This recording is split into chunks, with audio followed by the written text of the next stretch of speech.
this video, we are going to start with the basics to the Python programming language. But before that, we are first going to learn how to install Python on your PC. Installing Python. Go to www.python.org and download the latest version of Python, that's Python 3.5 as of this writing. It should be painless to install. If you have a Mac or Linux, you may already have Python on your computer. Though it may be an older version, if it is version 2.7 or earlier, then you should install the latest version, as many of the programs in this video will not work correctly on older versions. IDLE. IDLE is a simple integrated development environment, IDE, that comes with Python. It's a program that allows you to type in your programs and run them. There are other IDEs for Python, but for now, I would suggest sticking with IDLE as it is simple to use. You can find IDLE in the Python 3.4 folder on your computer after installing Python. When you first start IDLE, it starts up in the shell, which is an interactive window where you can type Python codes and see the output in the same window.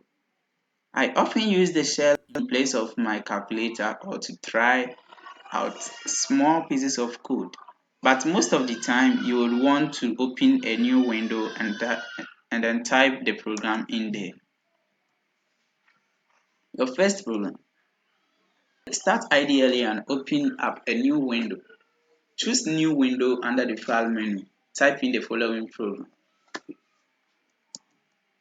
Then under the Run menu, choose Run Module or press Function 5. IDLE will ask you to save the file, and you should do so.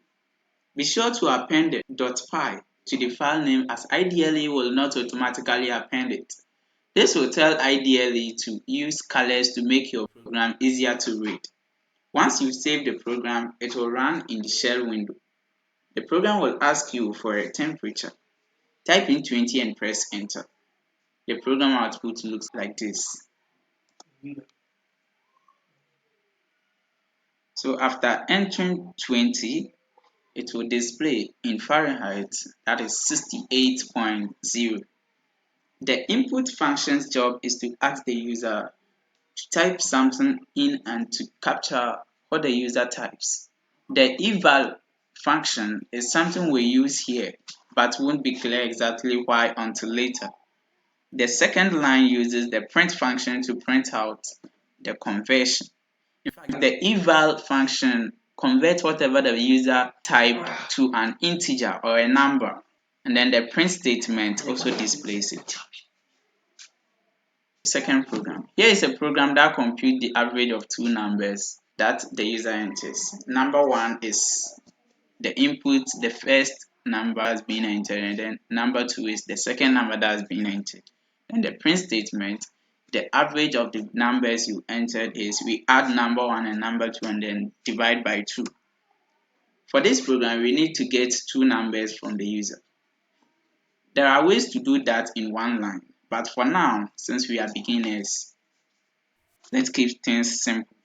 We get the numbers one at a time and give each number its own name. The only other thing to note is the parentheses in the average calculation before any addition and subtraction. So we have to use parentheses to get Python to do the addition first. Alright guys, this is the end of the tutorial. If you haven't subscribed to the channel, kindly do so to be the first to know when a new content is released. And then if you have any constructive criticisms, ideas, questions, kindly put them in the comment section below. Thanks for watching, and then happy coding.